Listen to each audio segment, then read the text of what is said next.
Welcome to another edition of Education Matters. Today we'll be talking about teachers' evaluations with Tim Matheney. Tim is the Director of Evaluation with the Department of Education. Welcome, Tim. Thank you. I'm happy to be here with you. Tim, teacher evaluations, that's been one of the biggest changes in education in the last couple of years. Why are we changing it, though? What was the impetus for the change? I think you're right, Ray. I mean, we can't underestimate what a significant change this is for the education profession. And I know that teachers are experiencing some anxiety around this, but we're doing it for some really good reasons. I happen to believe that we did a really perfunctory job in how we evaluated teachers prior to the advent of AchieveNJ. Some districts, I must say, did a great job. They gave rich, robust feedback to teachers as part of the evaluation process. But I think in general, there was a lot of going through the motions. And that's just not acceptable, because if we believe teacher effectiveness is the #1 in-school factor contributing to student achievement, we need to be evaluating those most important people in our schools, and that's classroom teachers, really, really well. So this is our effort to move in that direction. I just want to re-emphasize one thing you said, because there is some issue that, well, teachers don't control all the education of the child, it's the socioeconomics. But in the school, the concept here is that the biggest factor is the teacher, and that's we have to improve teaching. That's an absolutely critical point. So the way I always think about it is that as soon as that school child walks into the doors of the school, the most important person, the most important factor in that school building is the teacher in the classroom. More important than the principal, and I say that as a former principal of 8 years, I always knew that classroom teachers were more important than anything. More important than technology, more important than quality of facility, more important than textbooks, more important than anything except the effectiveness of that teacher in the classroom. All right, and the program that we're talking about is called AchieveNJ for the new teacher evaluation. What are some of the concepts behind it? I know there's some provisions and things to it. Sure. There are a number of critical aspects. Let me just tell you some of the basic architecture of the program. So AchieveNJ is based on the fact that we believe that a multiple measures approach to evaluating teachers makes the most sense. So we're not just assessing teachers on how students do on one test on one day. In fact, that's antithetical to what we want to see happen.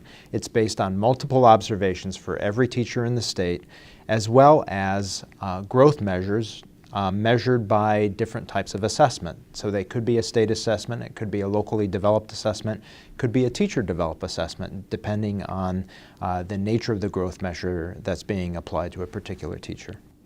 One of the concepts behind this is, I know you said multiple evaluations, and do you also have to give feedback to the teacher fairly quickly? Is that a key concept in this? Yes, there are a specific number of days set for how quickly an administrator gets back to a teacher with feedback following an observation.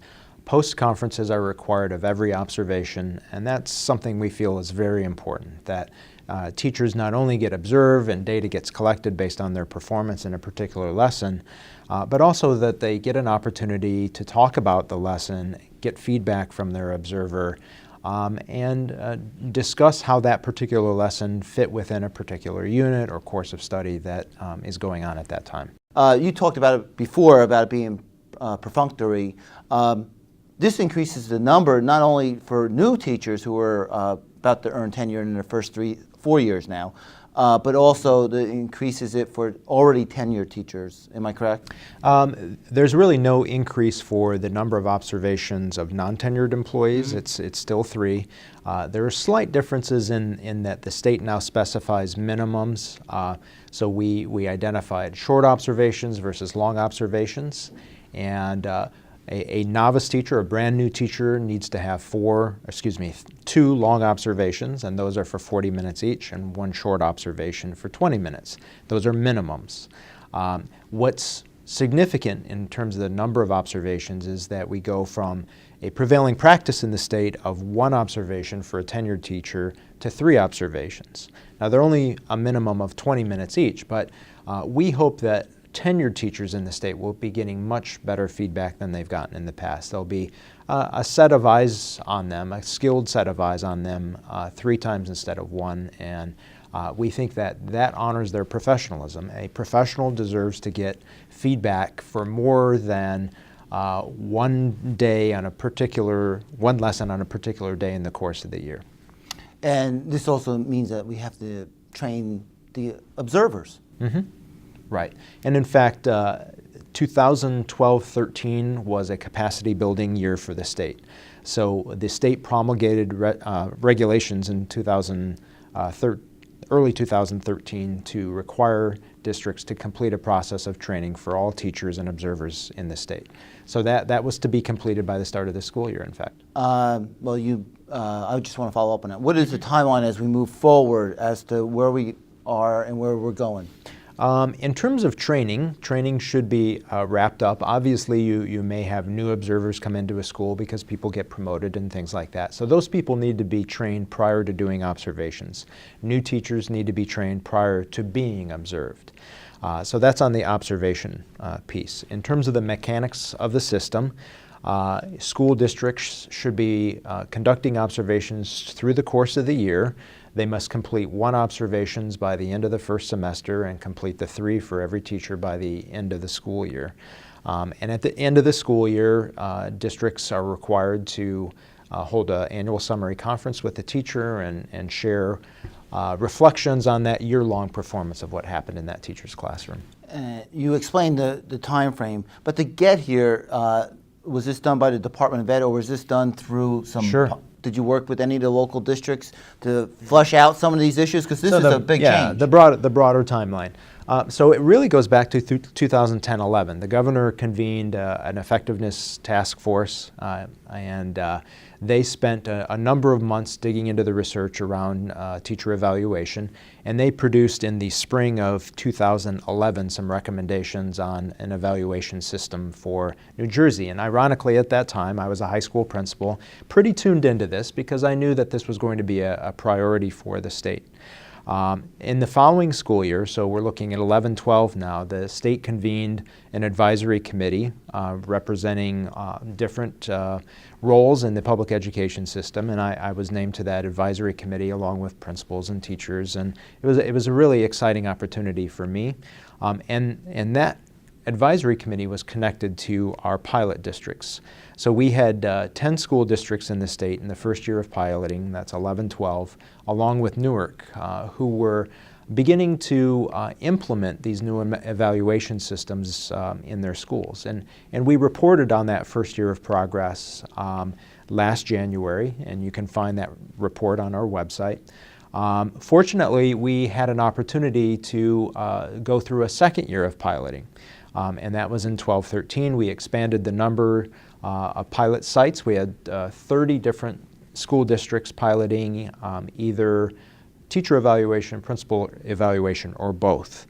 I think we had something over 10,000 teachers who were affected by this piloting, which is a pretty considerable sample of teachers who had an experience with the new evaluation systems.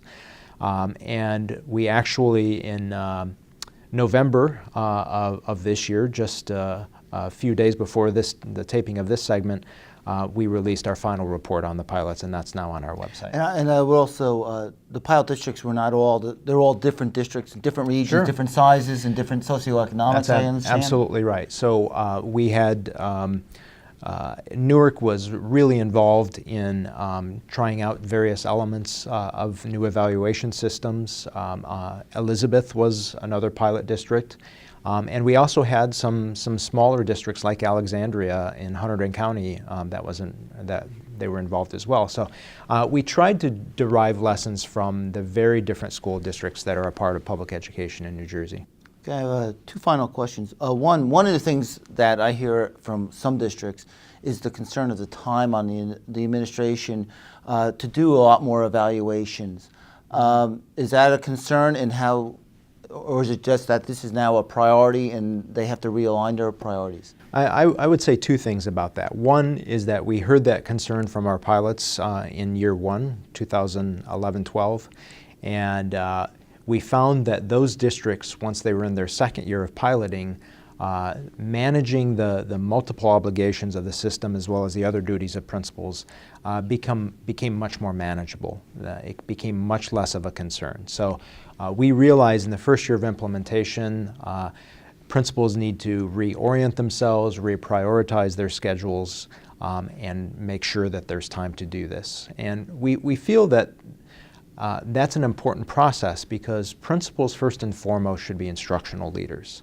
Their job is to assure that learning is occurring at high levels in every school building in the state. So if that's the case, if that's our priority as a public education system, that reprioritization is incredibly important. So we find that over the course of time it becomes more manageable, but also it's just an important reprioritization that should occur. I think I lied. I have another question, a follow-up on that one. It seems to me, though, then, and this is probably a good thing from your perspective, and maybe for the kids' perspective, that the role of principal and administration now is focused, say, less on building management and more on student achievement.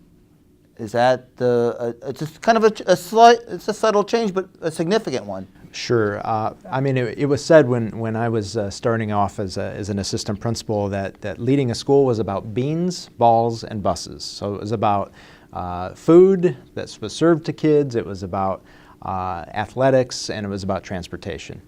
And in reality, it should always have been about student achievement.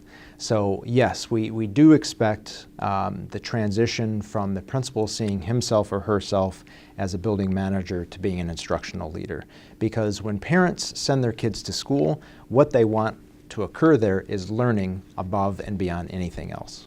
Now I have my final question, or statement, I guess. The state has put down how we evaluate teachers, but districts do have the choice of models that they could use, and they've already selected, but there were a list of models that they could all choose, right?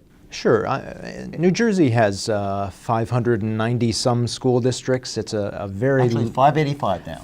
585, Not there you including go. the charter school. So we acknowledge the fact that New Jersey is a local control state, and we have many communities that feel very vested in their children's school district. And that's a good thing, not necessarily a bad thing. Acknowledging that fact, we felt it was important to afford as much choice within the system as possible for school districts. So we went through a qualification process, and we identified, I think we're up to more than 25 different what we call practice instruments. Those are the rubrics that districts use to evaluate their teachers. So that there's a wide range in the different types of approaches that districts can adopt in evaluating their teachers. I'd like to thank you, Tim, for joining me on Education Matters. That brings us to a conclusion of this Education Matters on teacher evaluations in AchieveNJ. I hope you enjoyed it. If you have any further questions, feel free to contact me. We also have a link to the Department of Education's PowerPoint on this.